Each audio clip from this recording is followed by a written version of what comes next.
Olá, olá! Primeiramente, boa noite aos nossos alunos e professores que estão conosco nessa aula ao vivo, quarta-feira, às 20 horas, é gravada toda quarta-feira. Inclusive, se você que está acompanhando esta aula aqui no nosso canal no YouTube, você pode entrar em contato através das nossas redes sociais, aí tem o Insta, tem o Face, e participar conosco, fazer parte dos nossos grupos de WhatsApp, tá bom? Só mandar ali uma mensagenzinha no direct, no inbox, a gente manda para você o link. E um bom dia, justamente para você que está acompanhando na estreia do vídeo, esse domingo, 9 horas da manhã, aliás, 8h55, para ser mais exato, que é quando estreia a aula da Escola Bíblica Dominical. Muito bom ter você conosco. Não deixe de participar, não deixe de acompanhar. Nós estamos já na nossa quarta aula desta série, desta playlist, que é a igreja, sua natureza e missão. Nós estamos aí olhando à luz da Bíblia, o que é a igreja, como ela surge, a sua história, o seu contexto e também entendendo a sua missão à luz da palavra de Deus. Então não deixe de participar, esteja conosco aí durante todo esse trimestre, durante essas 13 lições, tá bom?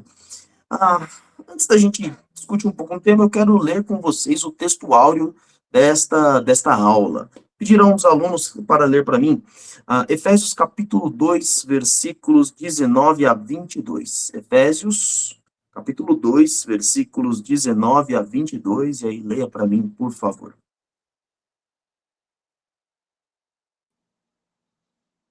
Portanto, vocês já não são estrangeiros nem forasteiros, mas concidadãos dos santos e membros da família de Deus, edificados sobre o fundamento dos apóstolos e dos profetas, tendo Jesus Cristo como pedra angular, no qual todo o edifício é ajustado e cresce para tornar-se um santuário santo no Senhor.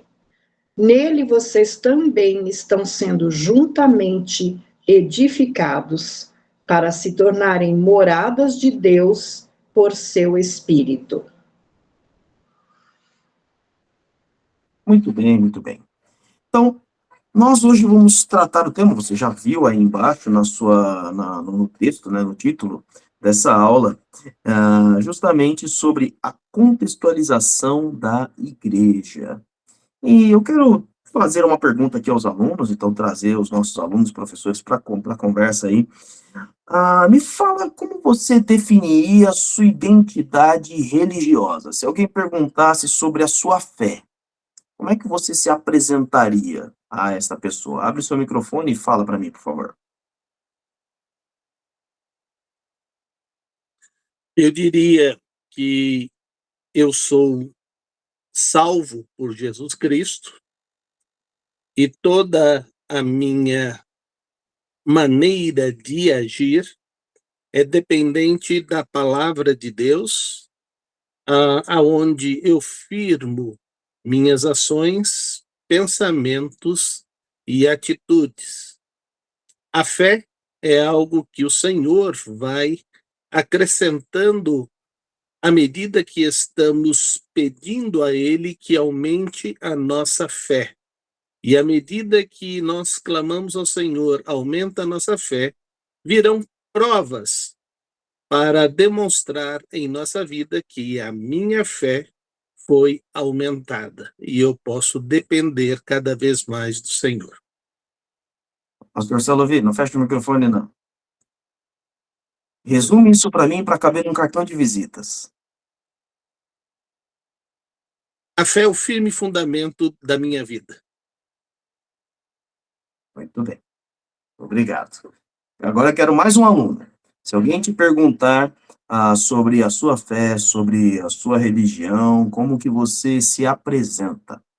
Abre aí seu microfone e fala para mim. Mas não demore, não. Nenhum corajoso? Ou vocês estão com dificuldade de abrir o microfone, pode ser também. Eu diria que sou uma seguidora de Jesus. Muito bem. Esse cabe num cartãozinho de visita. Muito bom, muito bom. Muito bem, queridos. E, não, vocês ainda vão participar, tá? Então, uma segunda pergunta aqui. E a sua igreja? Se alguém perguntasse sobre a identidade da sua igreja tem uma identidade? Igreja Batista, todos que estão aqui pertencem à Igreja Batista de Vila Matilde. Então, se alguém pedisse para você apresentar a sua igreja de novo, num cartãozinho de visitas, né? Um pequenininho ali. Como você se referiria à sua igreja? Abre o microfone e fala para mim.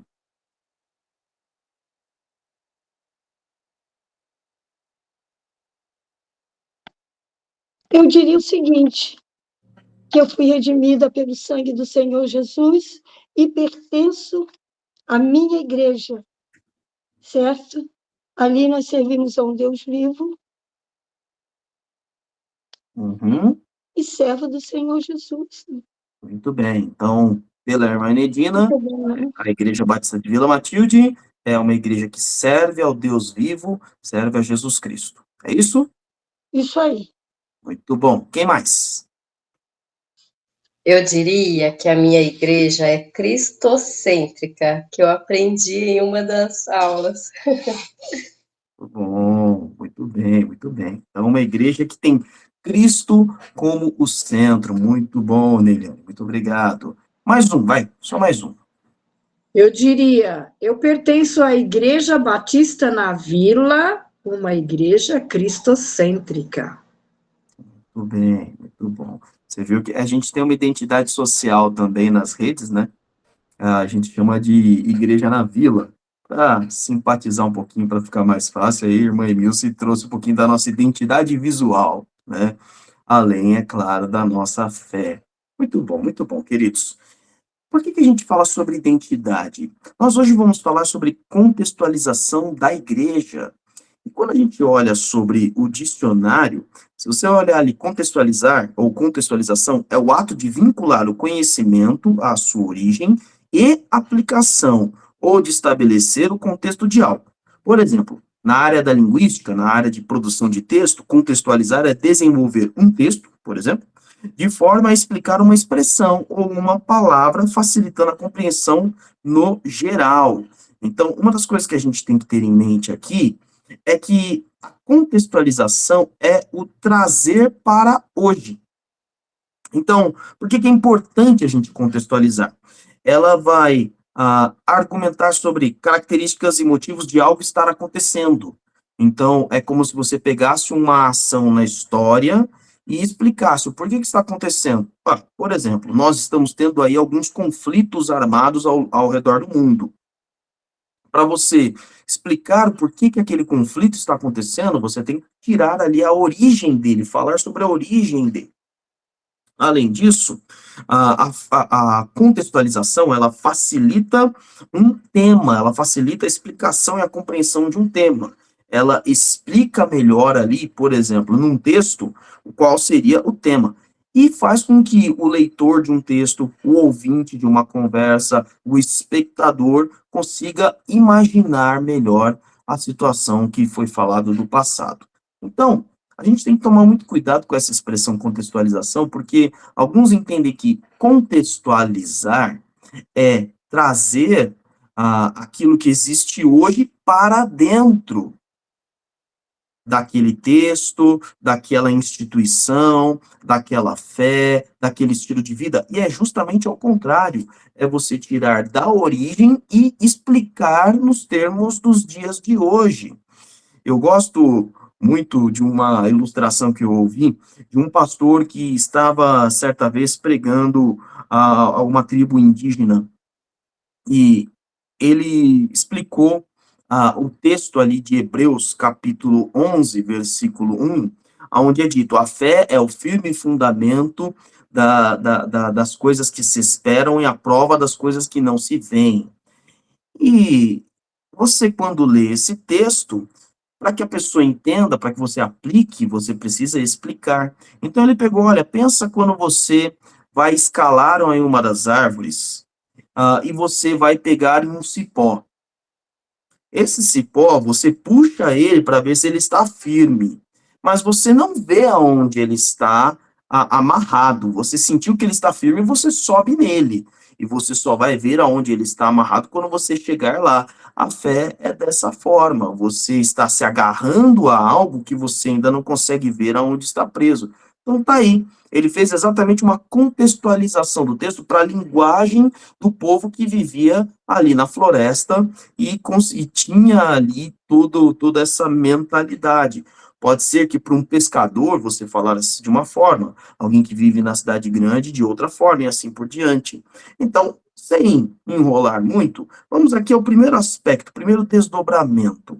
A identidade da igreja, ela delimita a contextualização dela. Então, a gente vai observar um pouquinho sobre identidade e contextualização para o nosso tempo. Leia para mim, Efésios capítulo 2, versículos 11, 12 e 13. Efésios, capítulo 2, versículos 11, 12 e 13. Pode ler.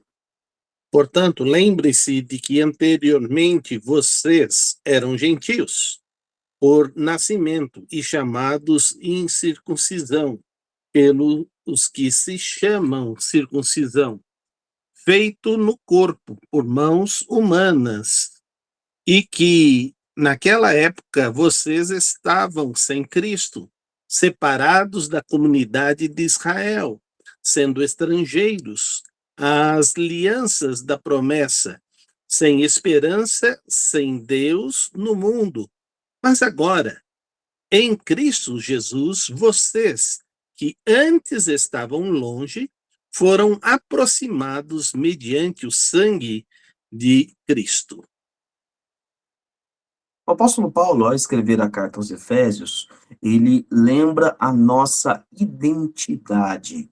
Isso aqui é uma coisa importante. Entendendo a sua origem, você pode entender quem você é ou quem você era e quem você passou a ser a partir de Cristo. Então, Paulo está dizendo a nós alguns aspectos fundamentais sobre a nossa identidade. E ele diz aqui, portanto, lembrem-se que anteriormente vocês eram gentios, a palavra gentil aqui é não judeu, todo mundo que não é judeu é chamado na Bíblia de gentil. Então vocês eram gentios, não judeus por nascimento, e chamados incircuncisão pelos que se chamam circuncisão. Então Paulo agora relembra, olha, vocês não pertenciam à antiga aliança. Se você tem aí uma Bíblia, você vai ver que ela está dividida em Antigo Testamento e Novo Testamento. Então, antes vocês não pertenciam à antiga aliança, a este Antigo Testamento. É só quem tinha a circuncisão, é só quem pertencia ao povo de Israel. Vocês não tinham aliança com Deus. Ele vai dizer, olha, vocês estavam sem Cristo. Vocês não tinham promessa, vocês não tinham esperança, vocês estavam sem Deus no mundo, neste mundo. Isso é uma coisa importante para a gente entender, porque, sinceramente, tem pessoas que vão à igreja hoje e ou elas não foram apresentadas devidamente ao evangelho, ou esta igreja não está apresentando devidamente o evangelho, ou simplesmente a pessoa não está com o desejo de conhecer o verdadeiro evangelho. E por conta disso, ela foi à igreja, ela vai à igreja, ela entra, sai, faz parte da igreja, mas não entende qual é a diferença, ou na cabeça dela, às vezes, não teve diferença nenhuma em toda essa rotina nova que ela tem. Ou seja, não houve uma mudança. Isso é uma coisa que a Bíblia deixa bem claro. Quem você era antes de Jesus. Antes de Cristo, você não tinha nenhuma aliança com Deus, aliança em Deus. Antes de Cristo, você não tinha nenhuma promessa de salvação. Antes de Cristo, você não tinha nenhuma esperança de salvação. E a esperança que a gente coloca é a esperança construída na fé. E não é a esperança do quem sabe, acho que sim, provavelmente. A esperança é a certeza. Não, com certeza. Se você hoje morresse, a pergunta que o pessoal faz, você iria para o céu ou para o inferno? Aí uns vão dizer, penso que sim, acho que mereço, acho que não, não sei. Quando você conhece a Jesus Cristo, por você ter a sua identidade mudada em Cristo, você tem agora certeza, sim, eu sou salvo por Jesus. Então a Bíblia nos lembra de quem nós éramos.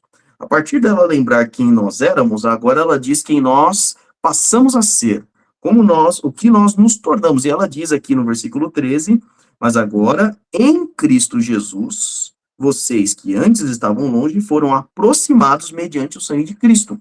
Então você percebeu aí algumas expressões dos nossos irmãos, dizendo a igreja ela é cristocêntrica, ela tem Jesus no centro, Jesus é o principal, é aquele no qual toda a igreja está ao redor. Então, por que é dito isso?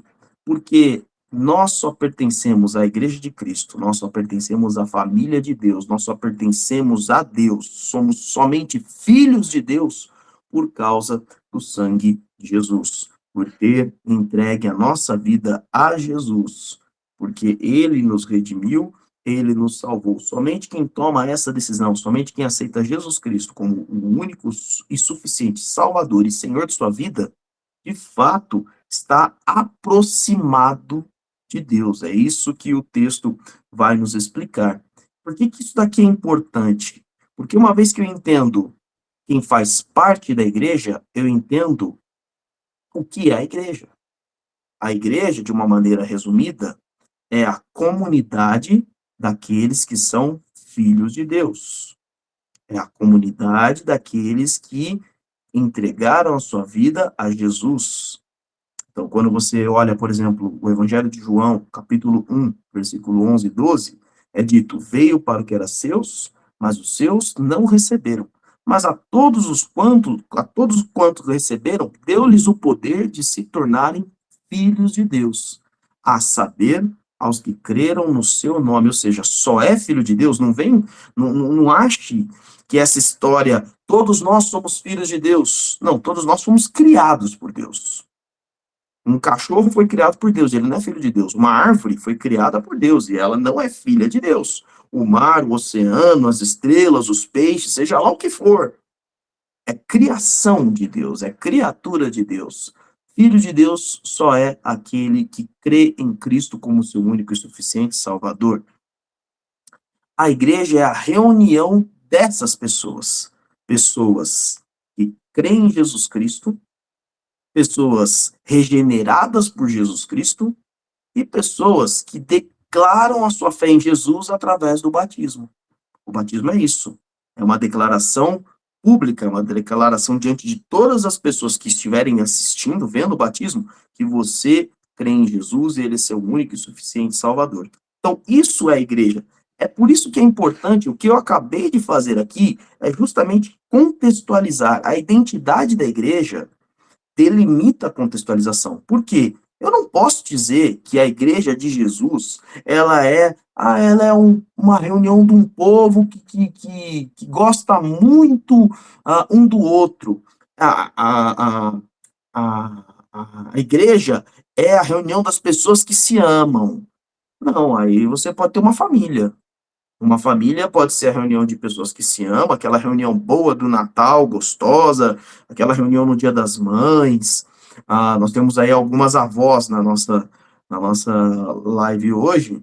Então aí junta tudo, os netinhos, tudo ali em torno do vô e da avó, porque é Dia das Mães, e aí então tem as filhas, mas tem a mãe de todas, né, que é a avó. Então, isso não é uma igreja. É uma reunião de pessoas que se amam. Pode ser um encontro de amigos da escola. Eu me formei em 2000 e... Eita, olha agora vamos ver, hein? 2003, eu acho que foi isso. Eu me formei em 2003. Então, vamos encontrar com os alunos da turma de 2003, do Colégio Batista, que foi o colégio que eu estudei. Ali é um povo, são amigos que estão se reunindo há muitos anos, é gente que se ama, não é uma igreja. A gente precisa entender isso. A igreja é aquele povo, tudo que vai naquele prédio e canta música gospel, e levanta a mão, e isso não define uma igreja. Porque hoje em dia estão definindo igreja dessa forma, de várias formas que não é a definição da igreja. Igreja é uma comunidade de pessoas que depositam sua fé em Jesus Cristo, a fé salvadora em Jesus Cristo, foram regeneradas por ele e confessam a sua salvação através do batismo. E isso é o que deve, então, trazer para os tempos de hoje. É isso que eu contextualizo hoje. Então, Paulo escreve no capítulo 12 da primeira carta aos Coríntios que a igreja é o corpo de Cristo, e aí ele vai explicar como que os dons são, na verdade, trazidos ali, as habilidades que o Senhor nos dá, são utilizados na igreja de maneira diferente, com pessoas diferentes.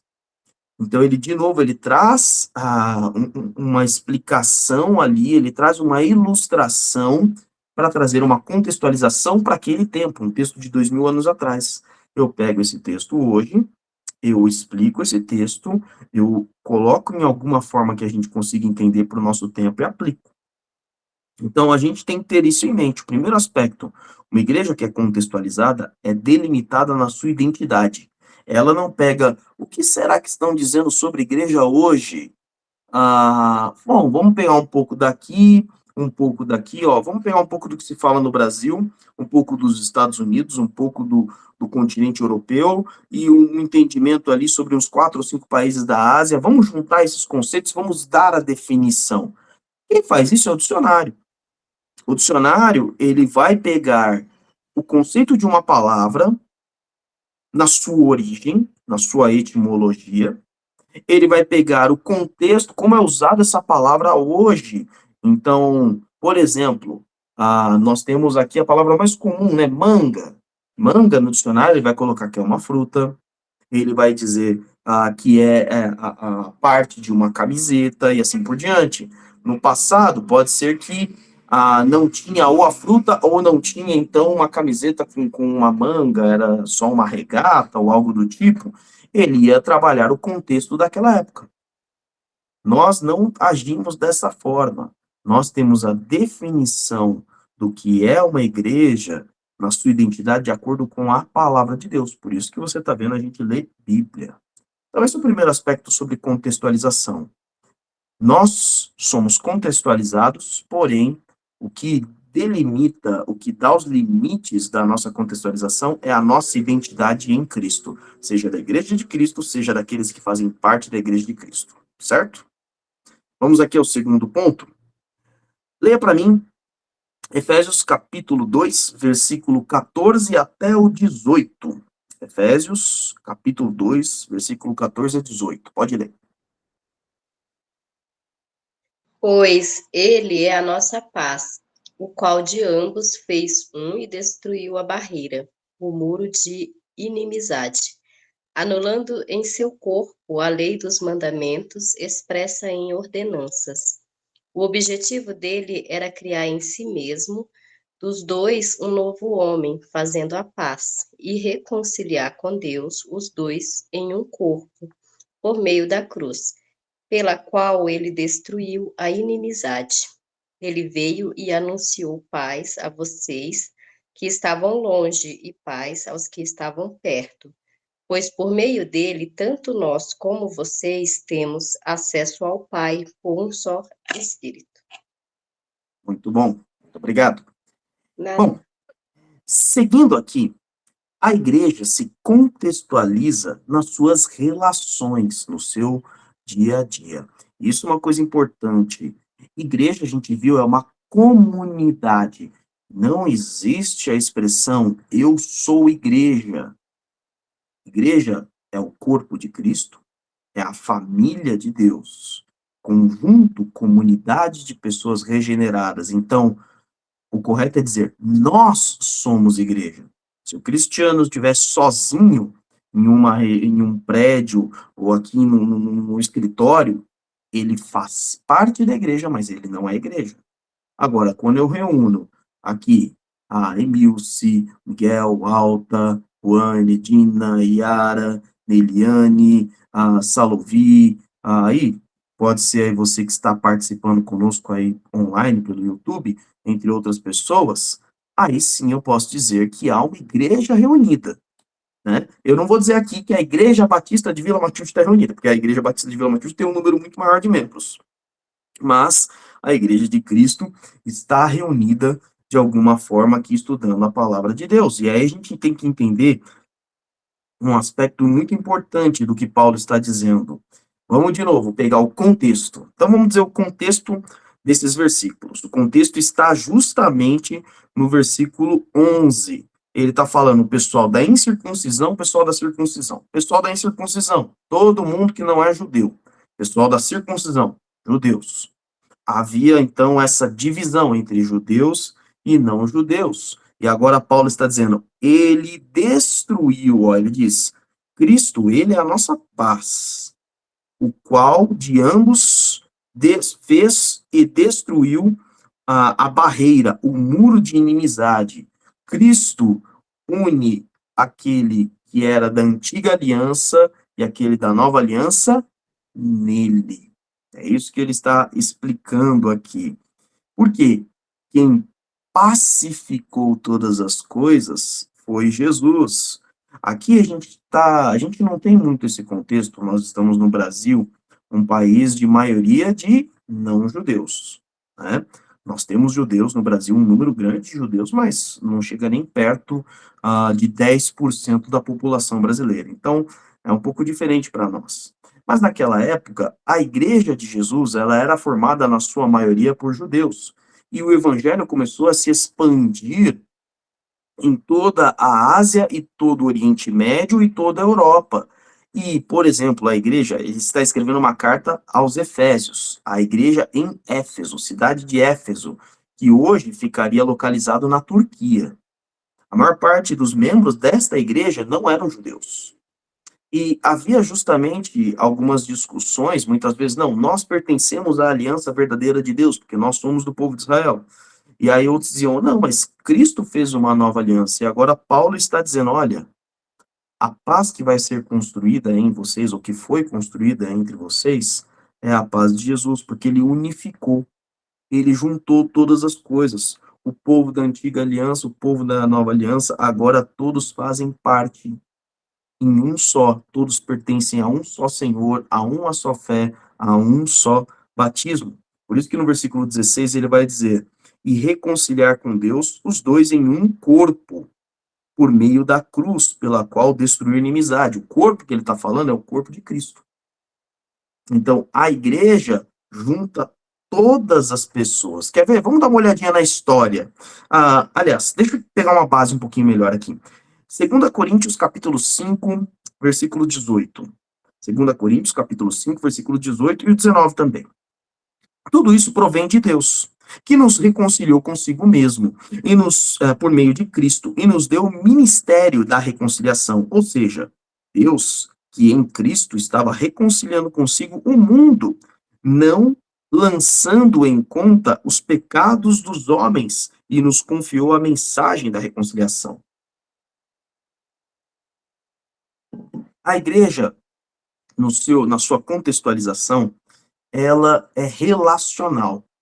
Primeira coisa, a igreja, ela se relaciona com Cristo, ela se relaciona com Deus por conta de Cristo. Nós antes éramos inimigos de Deus. Por conta de estarmos no pecado, nós não podíamos ter relacionamento. E Jesus, ao morrer na cruz, ao nos trazer a salvação por meio do seu sangue, nós agora somos amigos. Todo aquele que aceita Jesus, ele se torna amigo de Deus. E essa reconciliação, que começa do pai para o filho, então agora eu, o filho, fui reconciliado com o pai que é Deus. Agora se expande aos outros filhos, aos meus irmãos. Então, nós somos a comunidade das pessoas reconciliadas com Deus, reconciliadas consigo mesmo e reconciliada com os outros, com as outras pessoas aqui.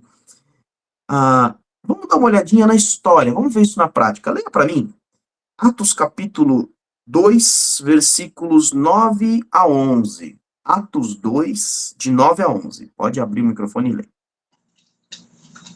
Nós somos da Pátria, da Média, do Elão, da Mesopotâmia, da Judéia, da Capadócia, do Ponto, da província da Ásia, da Frígia, da Panfília, do Egito e das regiões da Líbia que ficam perto de Cirene.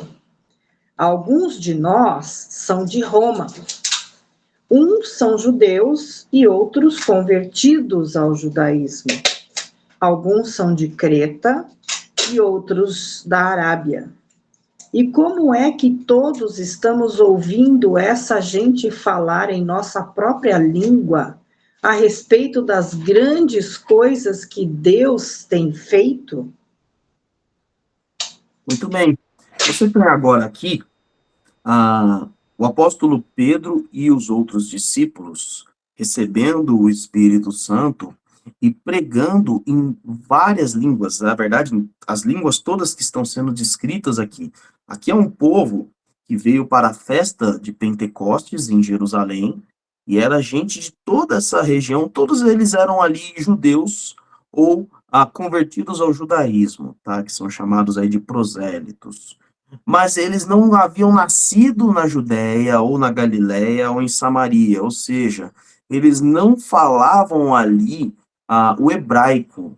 Então, eles tinham, sim, a sua identidade em Israel, mas eles não falavam a língua de Israel, a língua deles era outra, inclusive até a cultura. Então, você tem aí um egípcio, você tem um líbio, você tem um sirineu, você tem um romano, um árabe, um cretense, e assim por diante, né? Eles colocaram aqui várias regiões.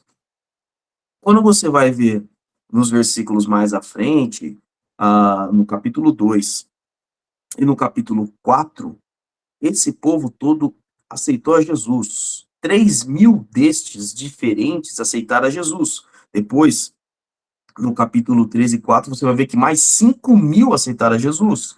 Ou seja, eram pelo menos 8.000 pessoas de regiões totalmente diferentes, com línguas diferentes. A maioria deles, além de falar a sua própria língua, ou falava o grego, que era a língua universal da época, como se fosse o inglês hoje, ou o próprio hebraico ali, então você tinha isso. E olha que interessante, o que é dito no capítulo 4, Atos 4, versículo 32. Da multidão dos que creram, era uma a mente e um o coração. Ninguém considerava unicamente sua coisa alguma que possuísse, mas compartilhava tudo o que tinha. Então perceba uma coisa interessante. Você tem uma penca de gente, uma ruma de gente, um monte de gente.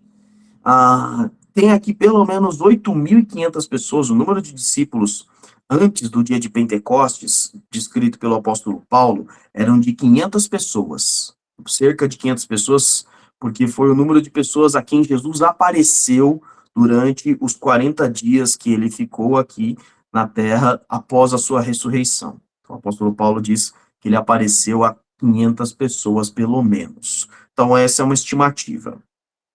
E aí, no capítulo 2, se convertem 3.000 pessoas, cerca de 3.000. E aí, no capítulo 4, cerca de 5.000, sem a gente contar o número de conversões entre um capítulo e outro, que é a única vez que eles registram números aí. Então, nós estamos falando de 8.500 pessoas, uma comunidade que é 500 pessoas que eram da Judéia e da Galiléia, e de repente chega a 8.000 de várias regiões diferentes. O que isso diz sobre a Bíblia? O que isso diz sobre a igreja? A igreja, ela é contextualizada onde ela aprende da palavra de Deus e vai aplicando as suas verdades e a sua vida a várias culturas diferentes. Na nossa igreja, o legal é assim, o Brasil é um país maravilhoso, porque ele é um país tido como continental. A gente pega quase todo o continente americano, de norte a sul, e quase que chega de um oceano ao outro, de leste a oeste. Então, é do tamanho, de fato, de um continente. E por conta disso, nós temos muitas culturas diferentes. Então, na nossa igreja, que não é uma igreja com um número tão grande de membros, não é uma igreja tão grande assim, mas a gente tem gente do Amazonas, tem gente do Pará, tem gente da Bahia, tem gente de Pernambuco, tem gente de Minas, tem muita gente de São Paulo, de fato, tem gente do Rio de Janeiro, tem gente do Sul, tem gente do Sul também, tem gente do Sul, mas não sei se não lembro de qual estado, mas tem gente do Sul. Então, só pelo Brasil, só pela uma igreja em São Paulo, ela já é multicultural. De fato, eu tenho que conhecer um pouquinho da cultura de cada um para poder desenvolver um relacionamento segundo a palavra de Deus. Mas também nós temos pessoas de outros países, né? Então, nós temos aí gente da Espanha, nós temos gente de Cuba, já tivemos conosco um tempo gente do Haiti, deixa eu ver de onde mais, da Bolívia, já tivemos também gente da Bolívia, quem sabe de algum outro país latino-americano. Então, também, igualmente, culturas diferentes. E todos ali conheceram do Evangelho, mas algo que foi trazido para a sua cultura. E uma das coisas interessantes é o relacionamento que há na igreja, porque nós não nos relacionamos todos como brasileiros, nós nos relacionamos todos como cristãos. Por quê? De vez em quando vai ter uma comida diferente. Nem toda comida que a gente for dividir, for repartir lá, vai ser comida brasileira. E lá a gente não está muito se importando com o gosto, eu quero comer comida brasileira. A gente está se importando em estar juntos. Porque a comunhão é que traz o princípio da palavra de Deus. Ao mesmo tempo, as pessoas também estão preocupadas em fazer algo que agrada ao outro. Então, por exemplo, no café da manhã do domingo passado, se eu não me engano, foi a irmã Líria, eu teria que confirmar aqui. Ela fez um bolo. Foi no café da manhã, gente? Acho que foi. Ela fez um bolo de chocolate com cenoura. E ela me perguntou no final se eu comi o bolo de chocolate com cenoura. Falei, comi, tava muito bom. Por quê? Ela fez pensando em mim, porque é o meu bolo favorito. Meu bolo favorito é o bolo de chocolate com cenoura. Esse daí é o que eu gosto de comer, assim, se estiver no dia a dia, é esse que eu como, né? Se puder escolher. Então, e assim há outras, por exemplo, a minha esposa, ela sabe de alguns irmãos que têm problema com açúcar, problema com o glúten, né? Tem algum tipo de alergia ou tem a diabetes, e ela vai fazer. Ela falou: bom, não tem muita gente que faz ali uma comida assim ou traz, então eu vou fazer. E aí ela, pensando em alguns irmãos, faz isso. A igreja, ela vai de fato se contextualizar nas suas relações. Ou seja, a gente não vai comer a comida que estava descrito na Bíblia naquele tempo, porque era uma outra região. Senão a gente ia comer de fruta, a maioria das frutas seriam figo, gosto, uvas, damasco, tâmaras, romãs, que não são frutas tão fáceis de encontrar no Brasil e nem muito baratas, né? Mas são frutas daquela região. O que teria como base? Qual que é a base da comida brasileira? É o arroz. Arroz e feijão, mas o arroz é o carboidrato. Qual é a base da cultura, da comida, do alimento nos tempos bíblicos? É o pão, é a farinha de trigo. A gente, de fato, no Brasil come muito pão, mas não, acho que a gente não come mais pão do que arroz. A gente geralmente come o pão no café da manhã, come de um lanche assim, mas o arroz está na janta, o arroz está no almoço e assim por diante. Então, a gente traz, de fato, o princípio. A igreja, ela tem um relacionamento construído em Cristo. E como que eu vou, então, exercer o relacionamento com os meus irmãos? E isso é maravilhoso, porque este relacionamento de reconciliação, ele é vivido há 2000 anos da igreja existente. Então, o tempo todo, a gente vai buscar ter esta mesma reconciliação, essa conciliação que Jesus Cristo trouxe no meio dos nossos irmãos. Então, certa vez uma irmã me perguntou assim, pastor, e quando um irmão tira a tua comunhão com Deus? Eu falei, olha, nenhum irmão tem poder de tirar a tua comunhão com Deus. Primeiro de tudo, foi você que se permitiu ter o seu relacionamento ali maculado, machucado com Deus, eu não diria interrompido, mas se quiser entender dessa forma, interrompido com Deus, por conta de algo que teu irmão lhe fez. Mas a Bíblia ensina sobre isso. Se você tem algo contra o teu irmão, vai, deixa a tua oferta no altar e reconcilia-te com o teu irmão. Ou então Jesus também vai explicar, se teu irmão fez algo contra ti, vai e conversa com teu irmão. Se ele te ouviu, ganhaste o teu irmão. Se ele não te ouviu, vai e leva ao outro. Se ele ouviu a vocês, ganharam o seu irmão. Se não ouviu, vai e leva aos líderes da igreja, assim por diante. Ele vai dando todo o escalonamento. Ou seja, a Bíblia não ensina a gente a fugir dos relacionamentos. A Bíblia o tempo todo traz a reconciliação que Cristo trouxe, nós com Deus, nós conosco também, nós com os nossos irmãos. Então, uma igreja contextualizada em seus relacionamentos, em suas relações, é uma igreja que, de fato, vive a reconciliação com Deus e a reconciliação com os seus irmãos. A contextualização se dá pelas culturas diferentes. A contextualização, ela se dá pelas origens diferentes, pelas línguas diferentes, mas a identidade da igreja se mantém. Antes da gente avançar para o próximo ponto, algum dos irmãos quer fazer algum comentário? Tirar alguma dúvida? Eu olho para o lado, que o pessoal, vejo o pessoal toda a aula aqui. Então, vamos avançar. A igreja contextualizada, ela é fundamentada na palavra e é edificada em Cristo. Leia para mim, Efésios 2, do 19 ao 22, que é o nosso textuário de hoje. Efésios 2, do 19 ao 22. Pode ler.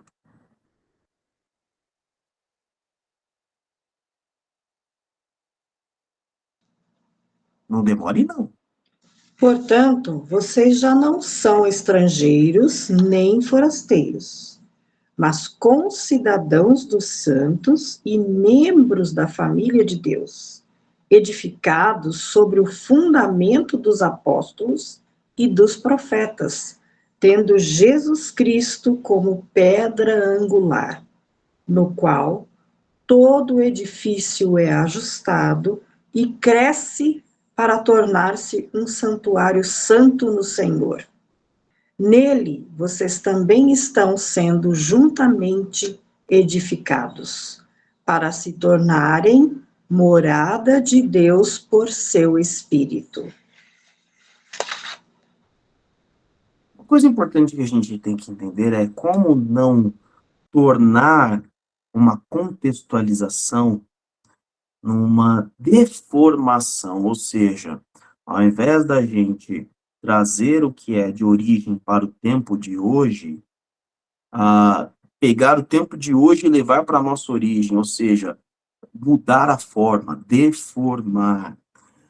A gente tem que ter em mente que a igreja, ela tem fundamentos, ela traz naquilo que ela é fundamentada para hoje. Senão isso não é contextualização, senão não é uma igreja contextualizada. E aí, o apóstolo Paulo vai dizer aqui, vocês já não são, dentro da igreja, dentro do povo de Deus, vocês já não são estrangeiros nem forasteiros, mas vocês são concidadãos dos santos, membros da família de Deus. Então, você entregou a vida a Jesus, você hoje faz parte da família de Deus, você não é um estrangeiro lá, você não está só de passagem, você faz parte da família de Deus. Agora, como a gente entende isso? Como a gente constrói isso? A igreja, ela é edificada na palavra de Deus. A nossa revista aqui, a gente tem usado esse material aqui como material de apoio, né? Nossa revista da Escola Bíblica Dominical, da nossa editora Convicção. Essa aqui é a revista para os adultos, é a Compromisso. E ela usa uma expressão importante aqui, uma expressão teológica importante. A igreja, ela é fundamentada na revelação escrita de Deus. O apóstolo Paulo nos diz que Deus, ele se revelou de duas formas. Em Romanos capítulo 1, ele se revelou através da sua criação. Então, ele se revela na sua natureza. Ao observar toda a criação, todo o universo, você consegue entender que há um Criador, que há alguém que fez todas essas coisas. Mas você não consegue saber de maneira específica quem é este Criador, como ele é. E isso ele se revelou através da palavra. E isso, por exemplo, em Hebreus capítulo 1, ele diz, capítulo 1, versículo 1, há muito tempo atrás, Deus nos falou por meio dos profetas. Então, aqui a gente tem justamente Paulo dizendo, olha, nós somos edificados no fundamento dos apóstolos e dos profetas. O fundamento dos apóstolos e dos profetas é a revelação de Deus, é a palavra de Deus, é a Bíblia. Os profetas, aqueles que trouxeram a palavra de Deus no Antigo Testamento. Então, e a palavra profeta significa, no hebraico ali, boca de Deus. Ou seja, fala de Deus. Então, não necessariamente ele tinha o título de profeta. Davi é dado a ele o título de profeta no Novo Testamento, mas no Antigo Testamento ele é chamado de rei. Agora, várias e várias vezes, ele falou a respeito do próprio Cristo que viria. Ele profetizou. Você vai ter aí outros autores da Bíblia que foram aqueles que trouxeram a mensagem de Deus. Então, esse é o fundamento dos profetas. E aí ele vai dizer no Novo Testamento os apóstolos, o fundamento dos apóstolos. O Novo Testamento, ele majoritariamente é escrito pelos apóstolos. Mas então parte dele, por exemplo, o livro de Atos, o Evangelho de Marcos, a carta de Judas, a carta de Tiago, elas não são, que esse Tiago e esse Judas, caso você não saiba, eles não são os apóstolos Tiago e Judas, são os irmãos de Jesus. Jesus tinha um irmão chamado Tiago e tinha um outro irmão chamado Judas. E Marcos também não é um dos apóstolos. Marcos aí é um discípulo, alguns atribuem que ele é filho de Pedro, é bem provável que seja, mas ele é um discípulo de Pedro ali, é um dos que seguia. O livro de Atos é um livro escrito por Lucas, e o Evangelho de Lucas também, o Evangelho segundo Lucas. Aí você vai dizer, então, esses daí não são dos apóstolos. Não, mas eles aprenderam com os apóstolos. Estes todos foram ensinados pelos apóstolos. Então, a igreja, ela é edificada na palavra de Deus, na palavra dos profetas e dos apóstolos, durante estes 1.500 anos de história de composição bíblica, de revelação escrita. E isso é um ponto que a gente tem que ter em mente.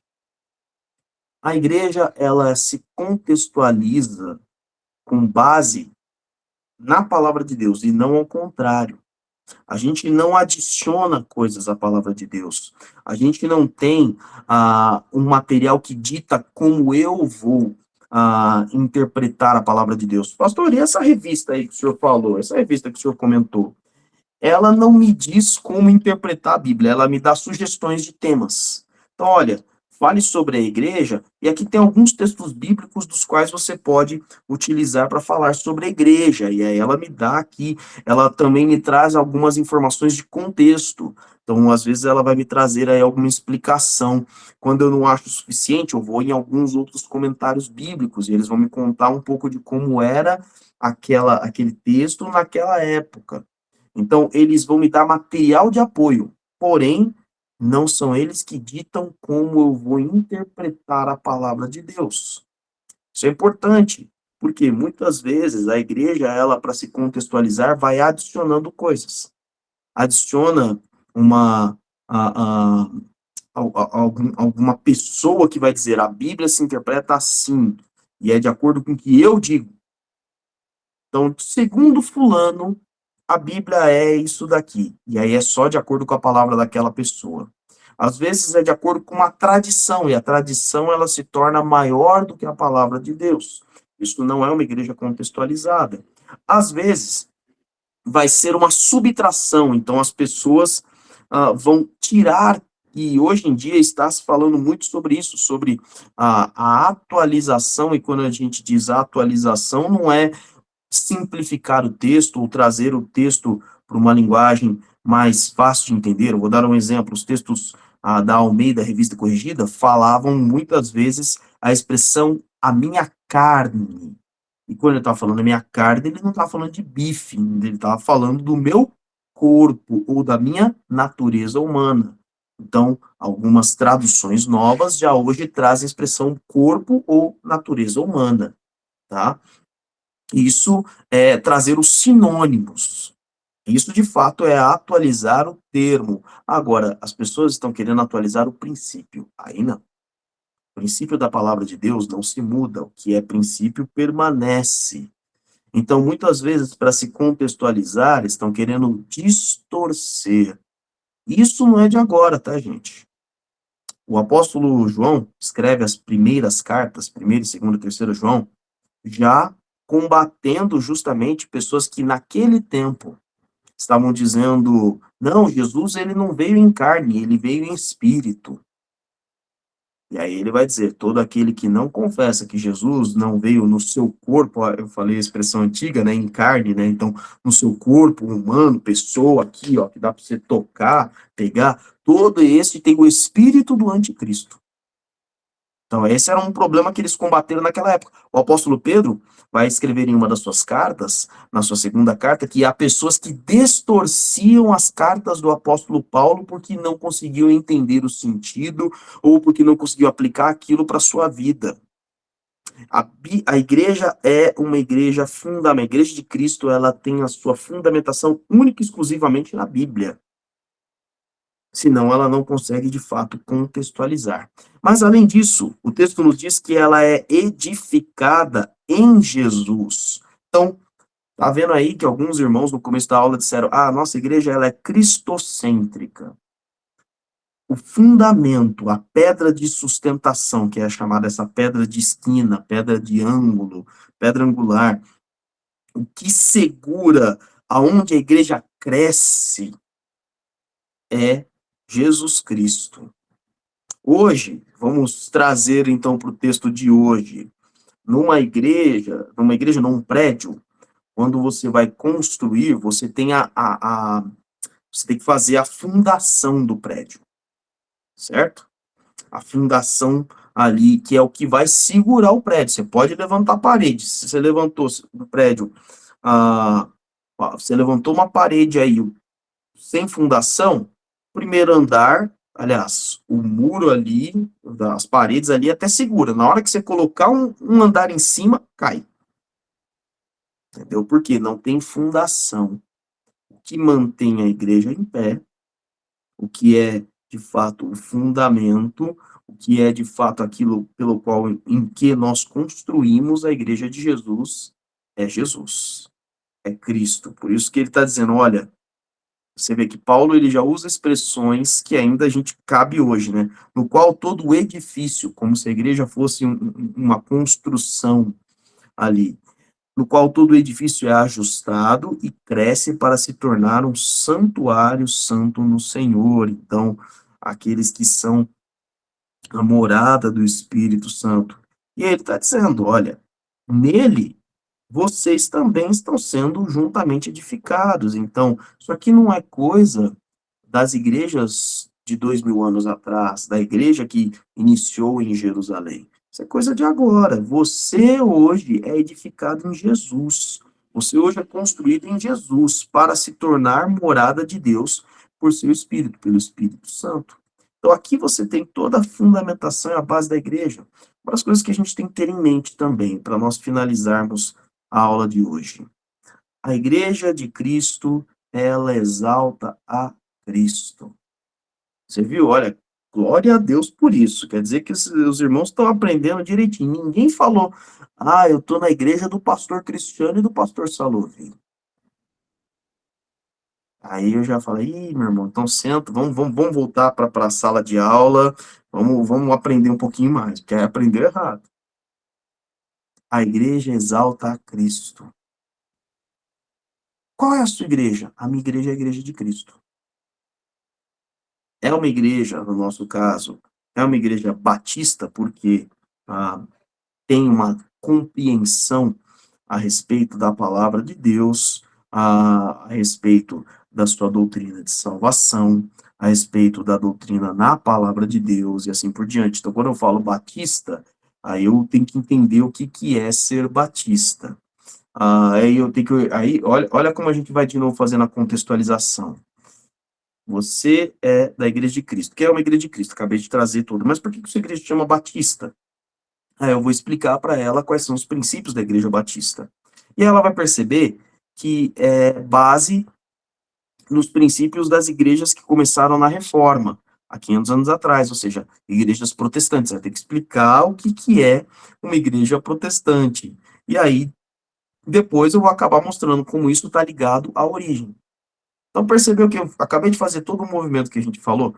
Eu estou contextualizando, falando a respeito da origem e trazendo para os tempos de hoje. A igreja cristã é uma igreja que aponta para Cristo. É uma igreja que diz, olha, nós somos edificados em Cristo, o Cristo é o nosso fundamento, mas é uma igreja que está como um farol. Então pense desse farol que fica à beira das costas do oceano, as costas brasileiras aqui, você tem aqueles faróis que são para identificar aonde, quando um navio está chegando perto da costa, né? Então aquilo ali é o farol. Nós somos fundamentados em Cristo, Cristo é o nosso fundamento, é a nossa rocha, onde a gente está construindo, e a luz que está lá em cima é a luz de Cristo. Nós estamos apontando para Cristo. Então, quando a pessoa está olhando para a igreja, ela tem que ver Jesus, ela tem que conhecer a Jesus, ela não tem que conhecer o cristiano ou o pastor cristiano, ela tem que conhecer o discípulo de Cristo que se chama cristiano. Então, Cristo está em primeiro. E o cristiano só está aqui por causa de Cristo.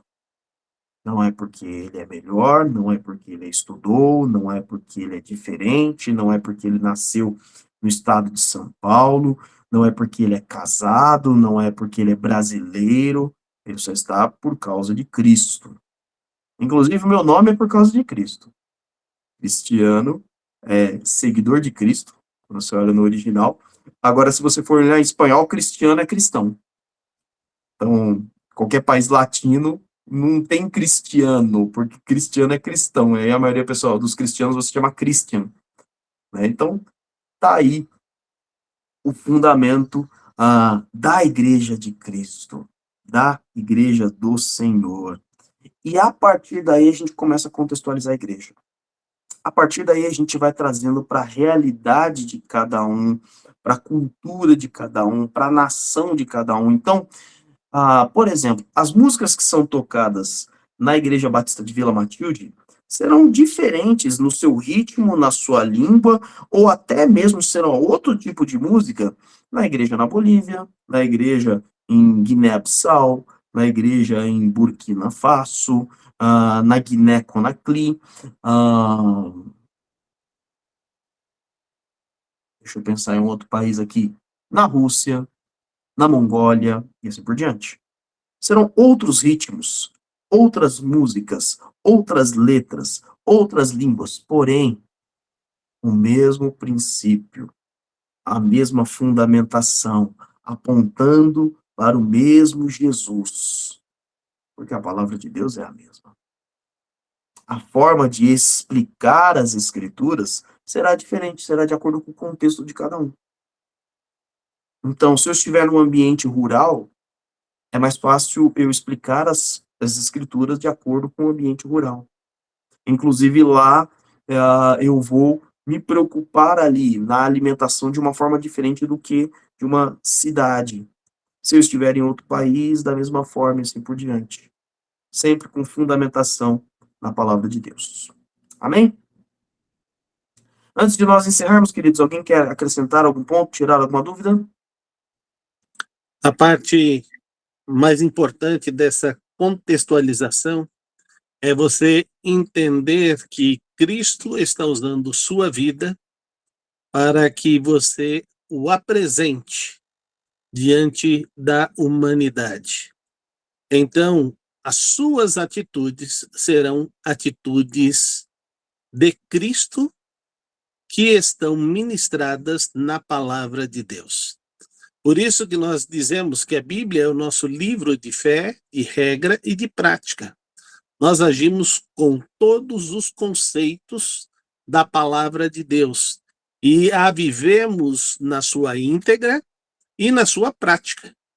E assim, quem nos olha vai enxergar a Cristo no nosso amor, na nossa atitude, na nossa maneira de falar.